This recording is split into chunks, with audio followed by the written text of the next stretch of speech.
스마트통신TV의 문PD입니다. 오늘은 3월 14일 시행 예정인 단통법 개정안 관련해서 판매점을 운영하는 김 감독님과 대화 나눠보겠습니다. 안녕하세요. 네, 안녕하세요. 제가 자세하게 설명을 드릴 테니까요. 네. 중간중간 궁금하신 내용 있으시면 질문해 주시고요. 예. 이게 이제 단통법 개정안이 어떻게 된 거냐면, 먼저 1월 22일 국민과 함께하는 민생 토론회에서 방통위는 단통법을 전면 폐지하고 통신사들의 지원금 경쟁 자율화 방침으로 네. 단말기 구입 부담을 줄이겠다는 의지를 밝힌 바 있습니다. 네. 하지만 단통법 폐지는 국회 의결이 필요하기 때문에 시일이 걸리는 만큼 단통법 시행령 일부를 개정하려는 것인데요. 이미 모든 절차는 마쳤고 3월 14일 단통법 개정안이 시행될 예정입니다. 네. 이번 단통법 개정안의 핵심은 전환지원금입니다. 저도 들어봤어요. 그쵸. 최대 50만 원 네. 손님들이 그런 얘기를 많이 하시더라고요. 이 단통법 시행령 개정 전에는 통신사가 동일하고 개통 날짜가 동일했다면 신규, 번호이동, 기변 모두 공시지원금은 동일하고 추가지원금 또한 공시지원금에서 15% 이내로 제한을 했습니다. 네. 하지만 3월 14일 시행되는 단통법 개정안은 통신사를 이동하면 이동한 통신사에서 최대 50만원까지 전환지원금을 지급한다는 내용입니다. 그러면은 통신사 이동을 하면 최대 50만 원까지 더 저렴하게 기기를 살 수 있다는 거 아닌가요?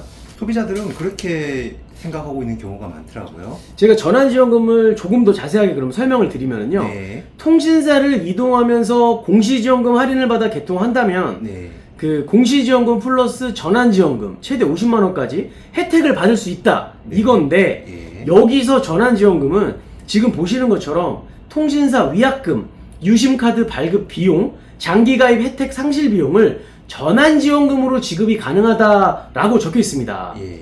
즉 전환지원금은 이동통신 사업자가 번호 이동을 하는 이용자의 부담 비용을 지원하는 금액인데요.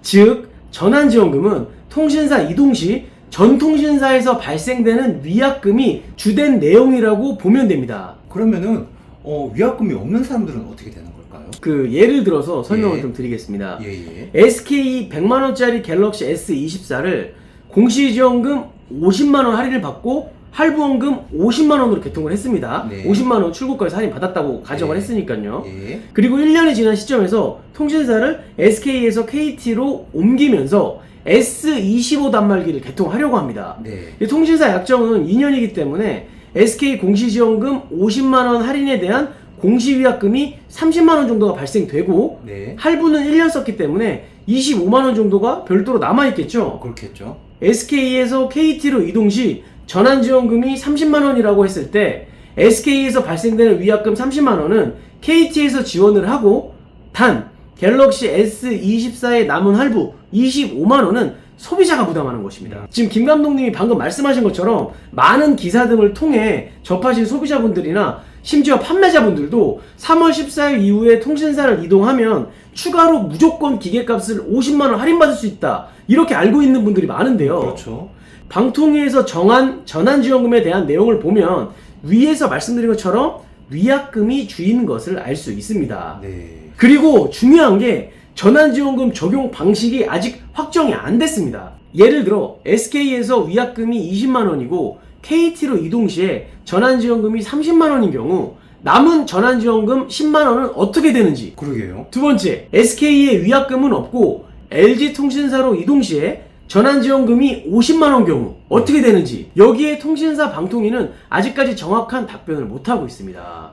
그럼 이건 뭐 진짜 혼란이 일어날 것 같은데요. 그쵸. 이 전환지원 금액 또한 최대 50만원이지만 통신사에서 전환지원금으로 10만원만 책정하면 10만원만 지원을 받을 수 있는 겁니다. 언론에서 나와 있는 그 정보하고는 사실상 내용이 많이 다르다고 판단이 되는데. 그쵸. 현장에서 실제 적용하는 그 전환지원금 금액은 상회할 수 있다.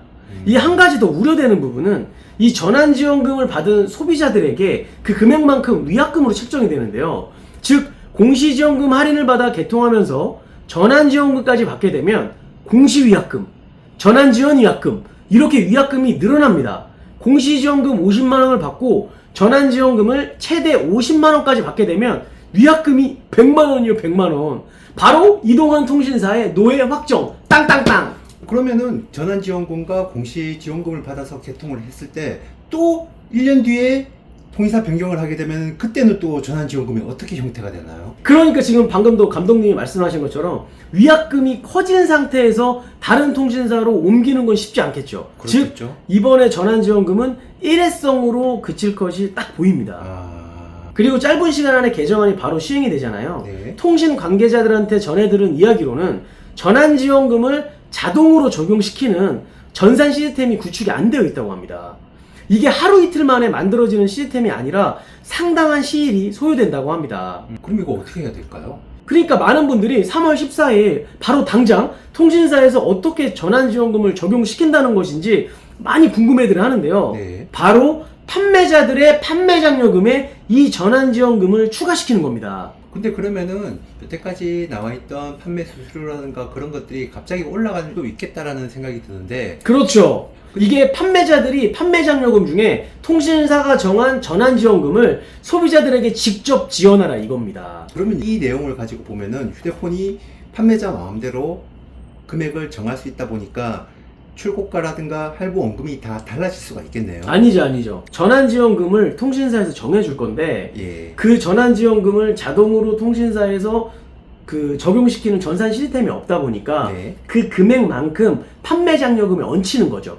그리고 통신사에서 예를 들어서 뭐 S24 단말기를 11만원 요금제에 전환지원금을 30만원 책정을 하게 되면은 네. 우리는 그 통신사를 옮김으로써 공시지원금 플러스 통신사에서 정한 추가지원금 30만원을 전환지원금으로 넣게 되고 네.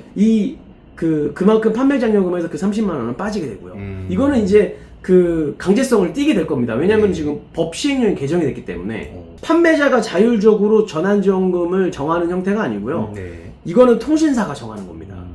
실제로 특정 통신사에는 이미 3월 14일, 3월 15일 판매장려금이 나온 곳도 있습니다. 이 금액이 엄청나더라고요. 네. 그래서 이제 소비자분들한테 한 가지 꿀팁을 드리자면 네. 3월 14일에서 4월 10일 기간 안에 통신사 이동으로 핸드폰을 구입 예정이신 분들은 이때를 한번 눈여겨보시길 바랍니다. 총선 전에 방통이나 통신사에서도 한번 보여줘야 하거든요. 이때 대란이 터질 가능성이 상당히 높습니다. 추가 설명드립니다. 방통위에서 제공한 자료를 보면서 설명드렸듯이 전환지원금이 주로 위약금 명목으로 지원된다고 말씀드렸습니다. 하지만 제가 대란의 가능성을 언급한 이유는 아직 전환지원금 적용 방식이 구체적으로 확정되지 않았고 통신사에서도 전산 시스템이 구축이 안 되어 있기 때문에 단통법 개정안 초기에는 통신사에서 책정한 전환지원금을 판매자들이 위약금 또는 기기 할인 등으로 폭넓게 사용하게 할 가능성이 있기 때문입니다. 기대되네요. 하지만 이 4월 10일 총선이 끝나고 난 후에는 통신 시장이 어떻게 변할지 쉽게 예측하기가 힘든데요. 전환지원금 자체를 통신사에서 정하다 보니 예를 들어 전환지원금을 30만원을 책정을 하고 그만큼 원래 공시지원금을 50만원이라고 가정을 했다면 50만원이었던 공시지원금을 20만원까지 낮춰서 통신사의 재원을 좀 균등하게 통신사에서 쓸 가능성도 있거든요. 그러면은 결국은 조삼모사가 되겠네요. 그럴 가능성도 있죠. 네. 전환지원금 자체를 통신사에 모두 맡겨서 자율 경쟁을 한다는 것 자체가 왠지 예전에 통신사들이 경쟁을 해서 뭐 수익을 남게 되면 통신사들의 요금을 줄일 겁니다. 라는 희대의 명언을 남긴 방통위 관계자가 생각나는데요. 네. 이번 단통법 개정안도 비슷한 느낌적인 느낌이 아주 좋지가 않습니다. 네, 그러네요. 지금 설명드렸던 전환지원금이 이런 구조기 때문에 네. 무조건 통신사를 옮기는 게 정답이 아닐 수가 있습니다. 특히 이제 온가족 할인 30년 결합이라던가 KT의 정유령 결합 이렇게 좋은 가족 결합 혜택을 받고 있는 분들은 네. 무조건 통신사를 옮기는 것보다는 기기 변경이 더 좋을 수가 있고 기기 변경이랑 번호 이동이랑 잘 혜택을 비교해서 구입하는 게 좋아 보이고요. 네. 특히 아직 적용 방식이 위에서 설명드린 것처럼 확실하게 정해지지 않았다 보니까 위약금이 없는 분들은 이게 통신사를 이동하는 게 좋을지 기기 변경을 하는 게 좋을지 아직까지 100% 정해지지 않았다 보니까 네. 3월 14일 이후에 꼼꼼하게 따져보시는 게 좋을 것 같고요. 네. 번호 이동을 활성화시키는 건 좋은데 상대적으로 기기 변경 가입자에게 역차별적인 단말기 가격이 될 수가 있거든요. 저는 그렇죠. 그런 부분도 방통위에서 좀 생각을 해야 된다고 봅니다. 그리고 공시지원금이 매일 1회 변경 가능하도록 개정되거든요.